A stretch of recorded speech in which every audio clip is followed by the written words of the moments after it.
Hello, this is World Review. I'm a guest host. I'm Deborah Amos. I'm a longtime Middle East correspondent for National Public Radio. Now, I'm a journalism professor at Princeton University. This is an audio version of your weekly look at news around the world from the Chicago Council on Global Affairs. It's Friday, August 2nd, and this week, here's what we're looking at. The largest prisoner swap in post-Soviet history between the U.S. and Russia. Putin wanted a hitman released. The Wall Street Journal correspondent is out, but why now? And what does it mean? Then we're going to go and talk about Tehran, calling for revenge after Israeli airstrikes that assassinated a key Hamas leader and a key Hezbollah leader. This was during an inauguration ceremony in Tehran for the president. And finally, we're going to do Stop the Steal, Venezuela style. Who won the election? Who really won the election? A fallout is likely that many Venezuelans will be on their way to the U.S. And here to talk about these issues is Bobby Ghosh, senior editor from Bloomberg, James Harding, co-founder and editor of Tortoise Media, and Carla Anne Robbins, senior fellow on the Council on Foreign Relations. Carla, I'm going to start with you. We did have some good news this week, tempered, of course, and I'm sure you will get to that. This was the largest prisoner swap between the U.S. and Russia. 24 people were released. It was among 7 nations, including 5 Germans, 7 Russians, 8 Russians imprisoned in the U.S., Germany, Slovenia, Norway, and Poland. President Biden and Vice President Kamala Harris were at the airport.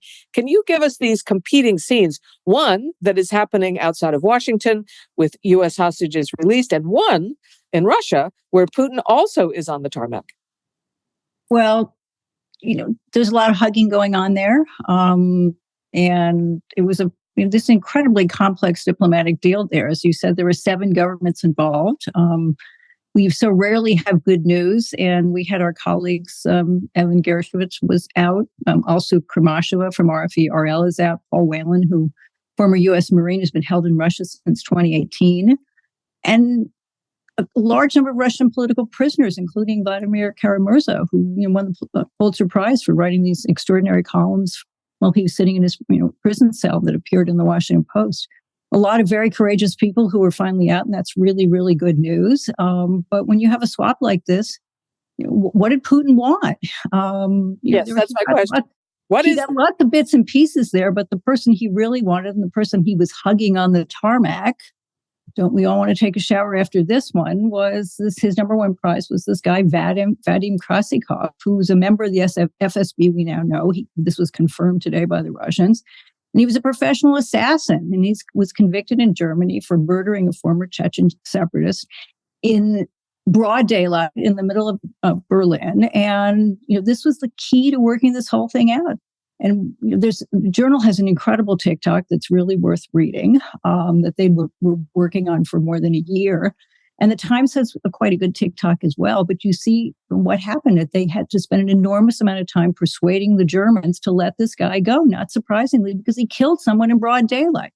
And for a while there, it looked like Navalny might even be part of the deal. And that was one of the things that Schultz wanted. I mean, he's a very, the Chancellor of Germany is a very weak politician right now. And to do this, and the German foreign minister didn't want to do it. So to figure out the politics of this, when it looked like they could get Navalny, they were willing to go along with it. When Navalny died, they weren't, it looked like it was going to fall through. But they finally worked out the secret sauce that was going to make it happen. And luckily it did finally go through. But the thing that Putin wanted more than anything else was to get this really bad guy Krasikov out. And that's what happens when you do these sort of swaps. And luckily we have these extraordinary Russians out. And luckily we have these extraordinary Americans out and some other people from Germany who also deserve to get out. So we're really glad to have all these people home.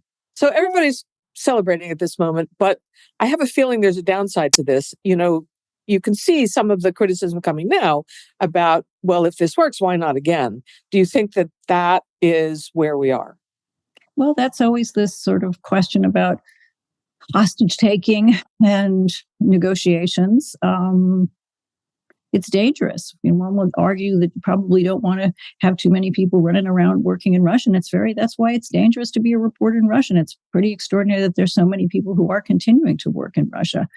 And there would be a very strong argument against it. But we got to do our work when we're there. And are we enabling Putin to take more hostages? There's always that danger. There's no question about it.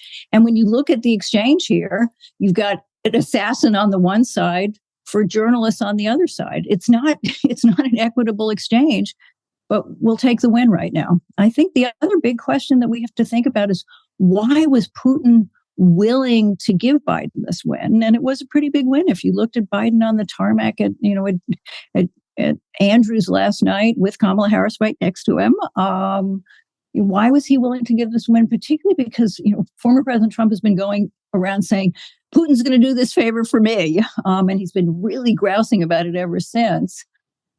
It's very hard to explain. I think maybe they worked out the sort of delicate mixture that he wanted, and maybe he just really wanted Krasikov off. He's never going to leave his spies behind, and he finally got the deal that he wanted. But it is pretty extraordinary that he gave this win to Biden. It's been interesting to watch that, because the Trump campaign has been trumpeting that it's really their win, not Biden's win. Nice try. It doesn't look that way. Would it be too strong to say that Putin is watching the numbers and decided to give it to Biden-Harris as opposed to Trump? And that's why the Trump campaign is, it's almost impossible to tell in an opaque regime, but is it possible? Well, this is sort of some analysts are speculating that there may be some broader meaning in this. Their F-16s are finally arriving in Ukraine. The Trump's election is no longer a sure thing. This has been going on for so many months, and it so long predates Biden stepping out of the campaign. I think that's probably a stretch. If I had to bet, I think they finally worked out that mixture that got Krasikov out, and Putin jumped on it. But who knows? And I would suggest that maybe Krasikov is the key, as you say, and Germany's willingness to give up Krasikov for Biden was the crucial thing. I think the calculus from Moscow might have been that even if Trump won the election, would the Germans give up Krasikov for Trump? I think that was going to be a less likely outcome. And so if Krasikov is the one he wants most badly, then he was much more likely to get him while Biden was still in office than when Trump. Which is why Biden was also trumpeting. The trumpeting is such a terrible verb we keep using. Biden was saying at the White House, this is why allies matter.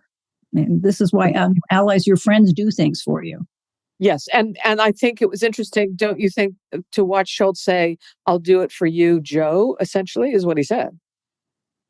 But there's also, sorry, Deb, just interrupt one second. I think there is a really tragic thread to this story that is really important, which I think, Carla, you touched on as regards Navalny. Because as my understanding of it is that Olaf Scholz, and you're right about him being a weak politician within Germany, but he was taking a principled position on Krasikov, which was, we can't just trade this man for people that we want home. There has to be a political statement we're making. And so when my understanding is that the US persuaded Scholz and struggled to persuade others in the German government, but persuaded Scholz that they might be able to secure Navalny as part of this exchange, Scholz then said, well, on that basis, we'll give up Krasikov, as you say, a man who murdered someone in broad daylight in Germany. And a week later, Alexander Navalny is dead.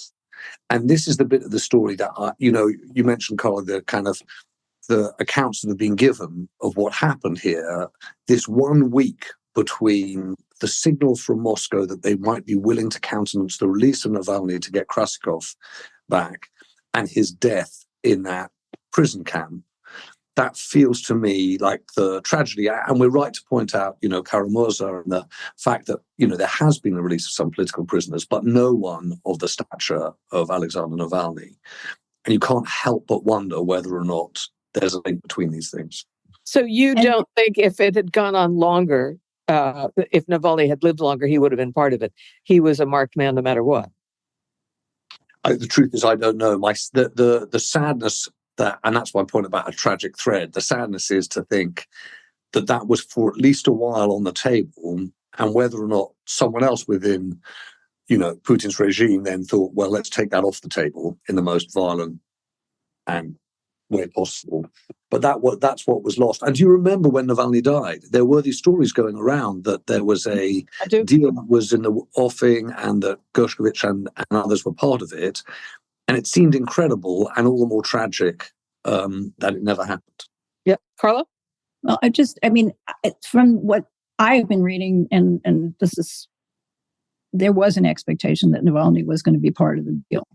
And that the Russians seem to have, which goes against all of our reading that he actually was murdered in prison. So this is, really intriguing and really quite tragic, as James says. If we look at the Russian political prisoners who were out, obviously no one of the stature of Navalny, but, Kara-Murza is a pretty extraordinary critic. We also have Oleg Orlov, the co-chairman of Memorial, a major human rights group. Ilya Yashin, who probably was the most significant opposition leader after Navalny, who was in jail. 3 leaders of Navalny's opposition group. And this extraordinary Russian artist, Alexandra Skochelenko, who was sentenced to 7 years in a penal colony, tagging products in the supermarket with anti-war messages. Now, obviously not Navalny, but quite a few really courageous people who are also now out of Russia. And one guesses we'll have a profile in the West. Mm-hmm. Yes, but probably not there. We'll see if their families get out too. There's that. Let's do this. Can we turn now to the Middle East, which is as the same sort of level of news as this one. And this is 2 high-profile assassinations this week, could lead us to a larger regional war. One came on Tuesday. That one was in Beirut. The other one was in Tehran. And this was the political leader of Hamas, who was killed in a guest house, and the reporting goes by a bomb that was put there maybe weeks ago, maybe months ago, blown up with his bodyguard. The Israelis have not said that they did it. The Iranians blame them anyway, and pledge revenge. Bobby, you have been watching this. This is a big operation by the Israelis. Can you go backwards one step and tell us how this began? And if you can, analyze, this is a pretty big step by the Israelis, and it's a pretty big step by everybody. Yeah, it certainly is. And from the bits and pieces of reporting that we're beginning to pick up, remember the early reporting was that this was a rocket attack. Clearly, now it seems it was not, that they had identified the safe house months in advance, and then they had the ability to place a bomb in not just the house, but specifically in the part of the house where Ismail Haniyeh would be sleeping. And that calls for, a very high degree of not just the capacity for information infiltration, and confirmation. And there are layers and layers of complexity. There are all kinds of ways this could have gone wrong, but it seems clear that the Israelis had the ability not only to identify. One assumes that there was more than one house in which Ismail Haniyeh could stay, and that they were able to identify perhaps more than one. They were able to place the bomb perhaps in more than one place. But then they needed eyes on the ground to confirm that he was indeed there, so that they could then trigger the bomb and have it blow up. Because the worst outcome would have been to have it happen at the wrong time, kill the wrong person. It kind of you then expose yourself and you lose the opportunity for a second strike and so on. So it was clearly an incredibly complex operation, and it also, of course, the flip side of the quality of the Israeli operation is, of course, this suggests all kinds of holes in the Iranian security and intelligence setup for such a high-value target, one of Iran's sort of closest allies, to be taken out like this at such a crucial moment as well. The day he had attended the swearing-in ceremony of the new Iranian president. So this is not just one, but multiple slaps in the face of Iran. How Iran will respond? Well, that's the thing. We're now, for months now, we have been deep in the realms of the unknown with Iran and Israel. In April, when Israel struck an Iranian target in Syria, Iran sort of crossed a Rubicon by firing directly from Iranian territory in the direction of Israel, some 300 missiles and drones. That was a huge statement, not just of intent, but the willingness to cross that Rubicon to make a direct attack. Now, it was stage managed in a way that the missiles and rockets and drones would not actually do damage. These were, for the most part, fairly slow-moving sort of weapons that Israel and the United States and its other allies were able to see coming from a distance and take out before they were able to do any serious damage. But it shows that Iran is now willing to contemplate the kinds of direct action that it did not before April. So what it'll do next in response to the latest assassination is anybody's guess. So let me ask you this, though. So this starts with an attack on a Druze community in Israel. Yes. And Hamas Hezbollah is the culprit. Children playing soccer are killed, and that's what begins this tit for tat. Then the Israelis kill a Hezbollah leader in Beirut, and now we have this second assassination in Tehran. The last time this happened, as you mentioned, in April, is when Israel kills 2 Iranian generals in the Iranian consulate in Damascus, and Iran launches this 300 rocket drone strike. But it was a bit of theater because the West organizes it's almost like a soccer game. All of a sudden the goalie, sits and catches all this stuff. But it includes 2 Arab capitals, Amman and Riyadh. Can that alliance be put together again? A lot of things have happened in Gaza since that first time. Will these allies come to Israel's defense this time? Well, that's a big question, and that's a big challenge. I assume that Secretary of State Blinken, Bill Burns, are on the phone even as we speak to Arab capitals to try and ensure that if a similar sort of attack takes place, that they will be ready and willing to defend Israel. Whether they'll actually do so, I don't know. I think it's important to make the distinction. To me, the attack on the Hezbollah leader in Beirut is of a different piece from the one against the Hamas leader in Tehran. I think the first is a retaliation, although presumably months and months of preparation would have gone into it. But it's clearly a retaliation for the soccer playing children being killed on the Israeli.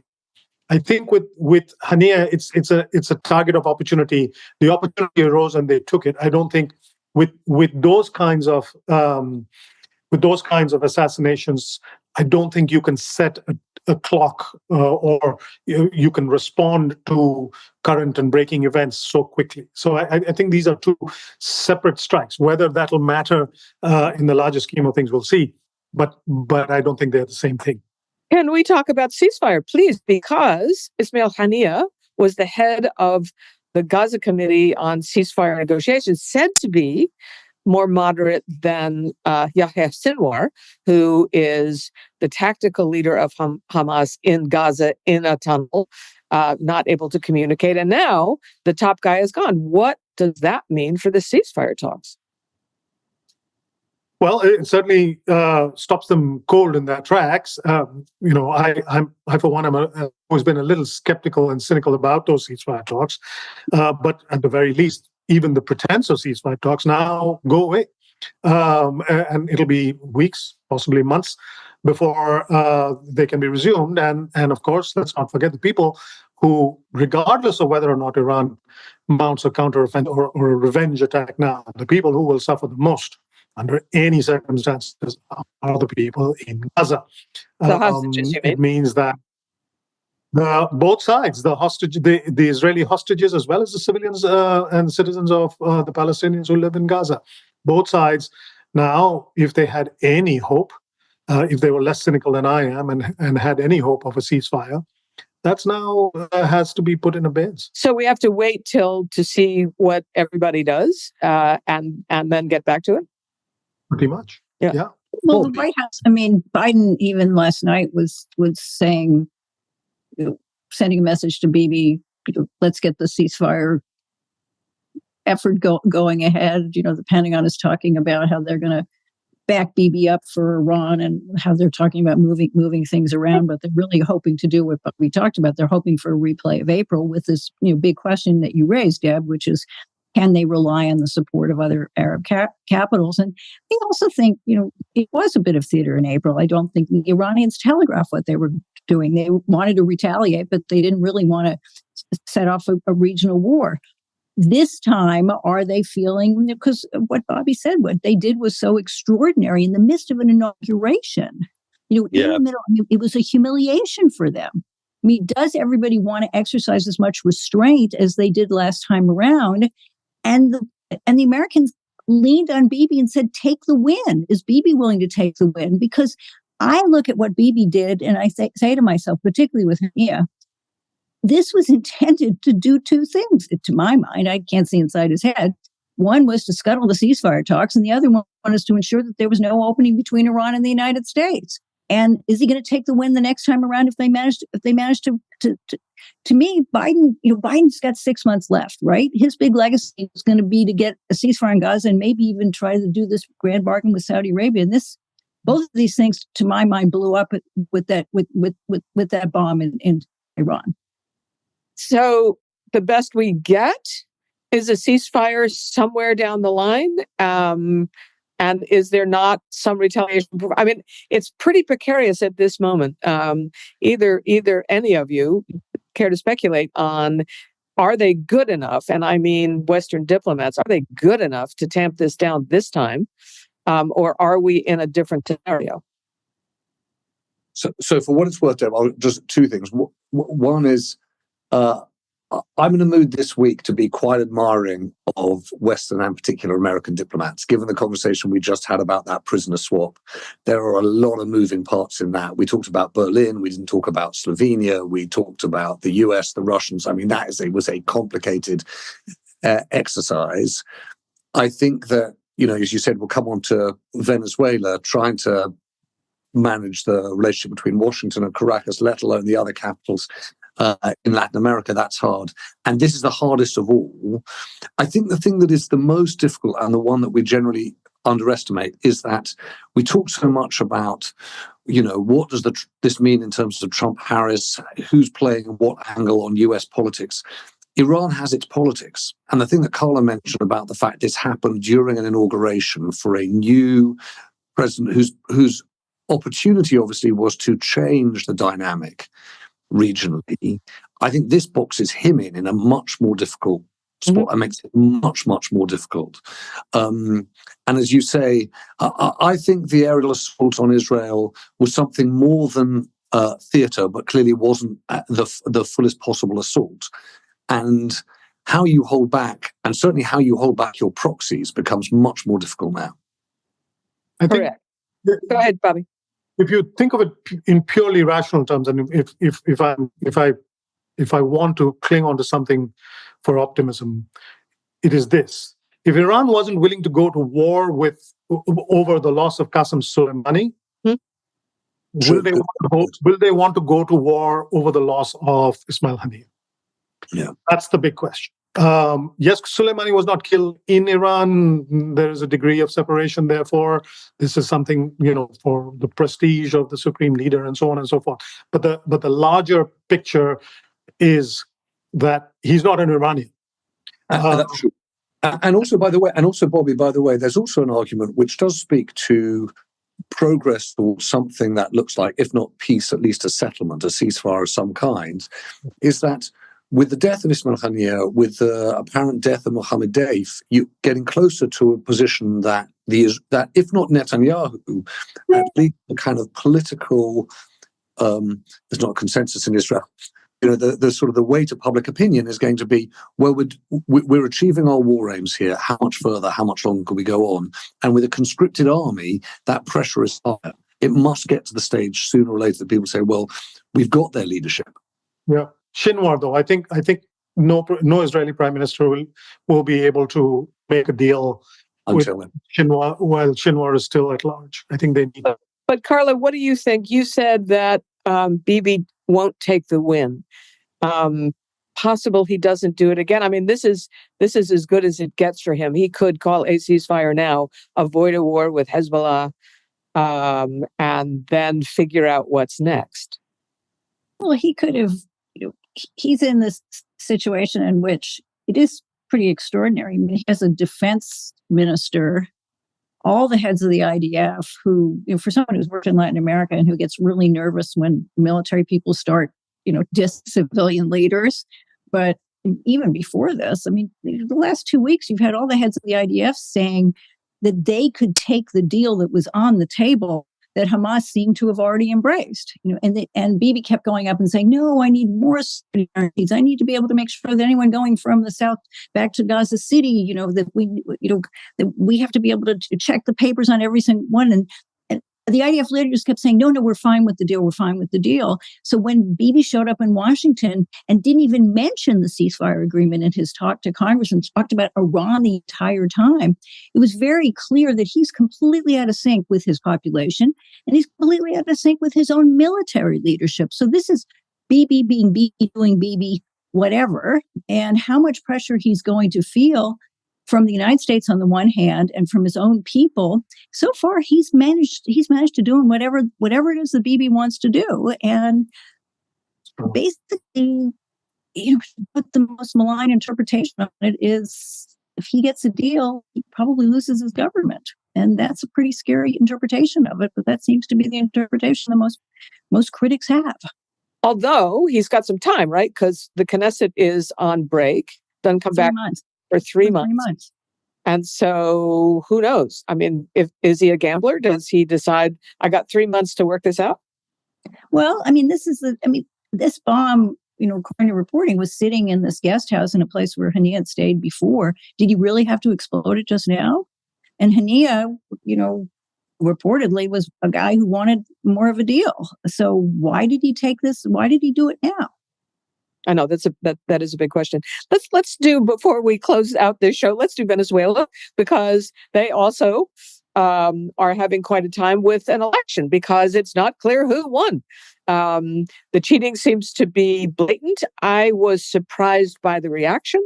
It seemed that Venezuelans, despite being beaten down by a government they don't like, came out in droves to protest what they saw as an unfair election. The opposition should have won and not the president. James, I wonder if you can tell us sort of the latest. Are there pressures coming from the region? The U.S. has already said, sorry, we recognize that the opposition won. Is there more of that, and will it matter? So I think my starting point is, if you've ever woken up and thought, I wonder what it'd be like to be Secretary of State, you probably think there are not enough hours before breakfast to get across the complexity of the world we live in. This is supposed to be a quiet week in August. You've got all the stuff we talked about in Iran and Lebanon. You've got the complexity of that prisoner swap with all its moving parts. And this one is really difficult. So Sunday's election, Nicolás Maduro claims to have won by Monday. By most measures, even by the measures of autocrats in Latin America, this is a pretty audacious steal of the ballot box. There have been no really tested, audited, in fact, seen evidence of what's come through from those ballot boxes. They just claimed that 2/3 of the votes had been counted, and this was enough to secure him 51% of the vote. His opponent, Edmundo Gonzalez, they said had got 44%. No one's seen a count. No one knows how or why that's feasibly the case. And of course, Maduro is a person who's been in power now for just over 10 years, since 2013, and become increasingly authoritarian, increasingly prone to imprisoning dissidents and suppressing dissent. And in that sort of Chavez spirit, taking the promise of Venezuela and robbing the Venezuelans of it.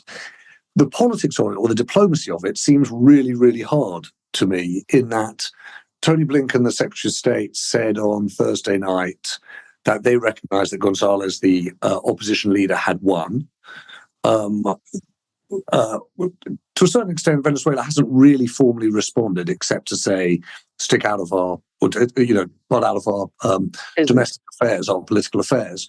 The intrigue in all of this, I think, is Mexico, Brazil, Colombia, is the extent to which the neighbors, if you like, are trying in a, to use a different version of that term, diplomatic way to press for some public account of the election results. So not taking Washington's approach, not saying this was an election stolen, but nor coming out and endorsing Maduro's claim that he's won it.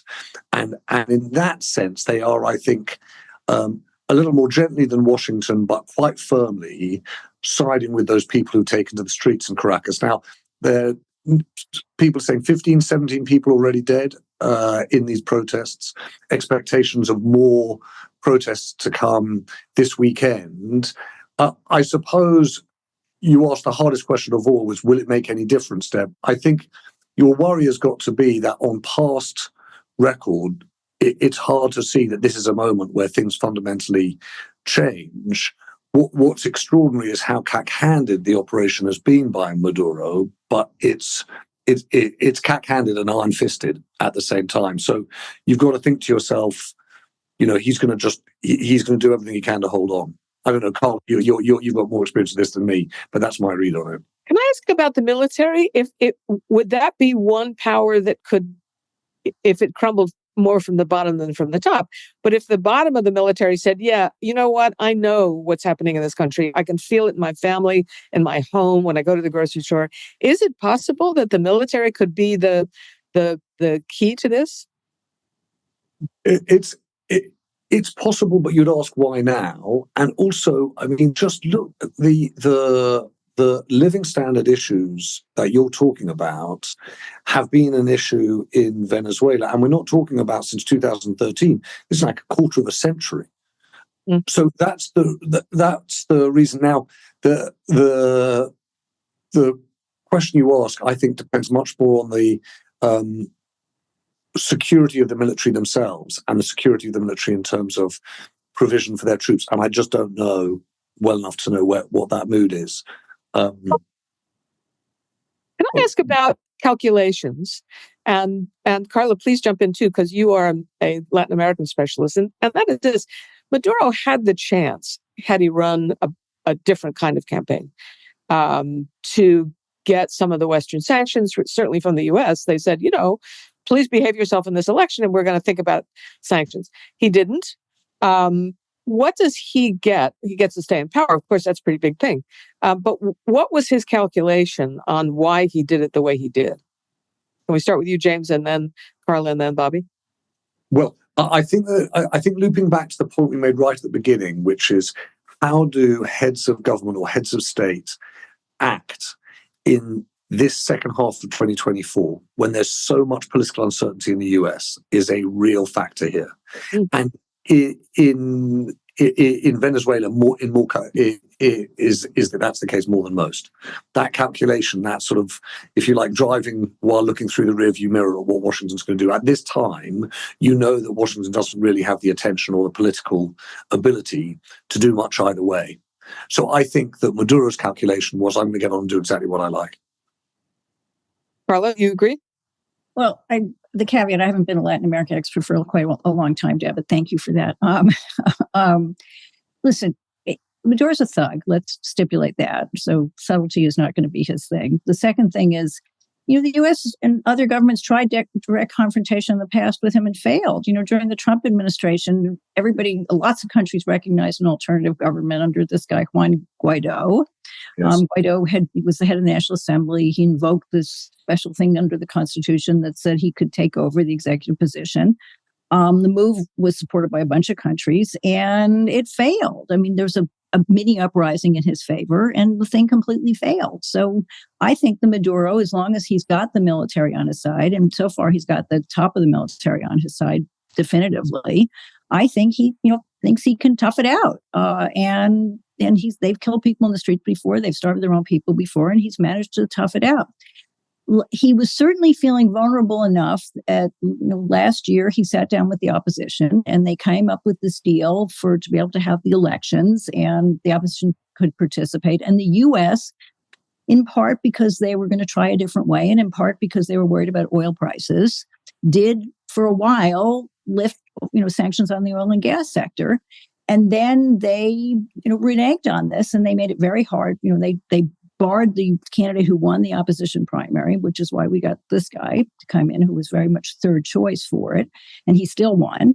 And the U.S. reimposed these sanctions. So the U.S. doesn't have a lot of bargaining leverage as it is. But I think that Maduro has seen this before. You guys tried it with Guaido and you failed. So what do I have to lose here? But Bobby, can I ask you this? So Venezuela's got some pretty powerful backers: China, Russia, Cuba, Iran. Is there anything? So, okay, the Americans say we don't recognize Maduro, big deal. Even if the neighbors did it, big deal. Is there anything that China, Russia, Cuba, and Iran could see to make them pressure Maduro, or do they just tell him, "Hey, buddy, just stick it out because that's the best option you got"? I don't think they have anything to lose from him just sticking it out. Yeah, agreed. Of that relationship, there, more Venezuelans die. What does Beijing care, and what does Tehran care, and what does Moscow care? So they've got very little actual skin in the game. For them, the relationship with Venezuela is primarily sort of ideological, if you like, or sort of they share a common worldview. There's a little oil consideration, but not as much as might be. And there's not a great deal of other kind of trade that plays, certainly not enough to move the needle. So I don't think he will hear very much from those quarters to change his mind. But I think the neighborhood does matter to him and to Venezuela. And the big question is if Venezuelans continue to come out into the street and face off. So perhaps because we were talking about Iran just before, this brings me to mind, and it is the 15th anniversary of the Green Movement in Iran. This election and this sort of cack-handed attempt, as James described it, to steal it reminds me very much of what happened in 2009 when the Iranian regime stole an election. There was months of sustained protests in large numbers in the street, but the regime stuck it out. Killed people in very large numbers, jailed them in very large numbers. The military and paramilitaries completely backed the regime, and they got away with it. That too will, I think, give Maduro some confidence that he can do the same. But if one last question out in the streets, and just wanted to say one thing. James, I want to ask you how many Venezuelans then come to the U.S. because of this? Do we get another rush of migrants? So I think that I was just, as Bob was speaking, I was thinking that, as with the Green Revolution, the thing to remember in all of this, of course, is it's a geopolitical story, but it's a domestic disaster. The issue within Venezuela for Venezuelans is really the issue here. And yes, of course, it's going to put pressure not just into the US, but all the way through Central America. There is a lot of knock-on in that. I think Bobby's also right. Not only does China and Iran not have much of an interest in flipping the result in Venezuela, it's actively of their interest to have a country on the US doorstep that's an irritant. There's no reason for changing the dynamic. What does intrigue me is for the continent, for the hemisphere even, this Brazil, Colombia, Mexico relationship, because that is really material to them in the perception of their politics, but meaningfully for their economies. The fact that Venezuela is so disruptive, the fact that it's so destabilizing, and whether or not they can, in a coordinated way, achieve a change in Venezuela, that's the best possible hope. Not a big one, but the best possible one. And they're the ones who are going to bear the brunt. They're the ones who actually have the huge number of Venezuelan migrants right now. I mean, Colombia did an extraordinary thing. Now they have a leftist government, but under a rightist government, under Duque, they took in hundreds and hundreds and hundreds of thousands of Venezuelan migrants. And yes, we will have people at the border, but they have people most immediately at their borders. Indeed. So we leave the world in a bit of a mess this week, but I thank you all for joining this conversation. It's really been fun to be a guest host. I'd like to thank Bobby Ghosh, senior editor from Bloomberg, James Harding, co-founder and editor of Tortoise Media, and Carla Anne Robbins, senior fellow counsel on foreign relations. Thank you all to bringing your expertise to this program.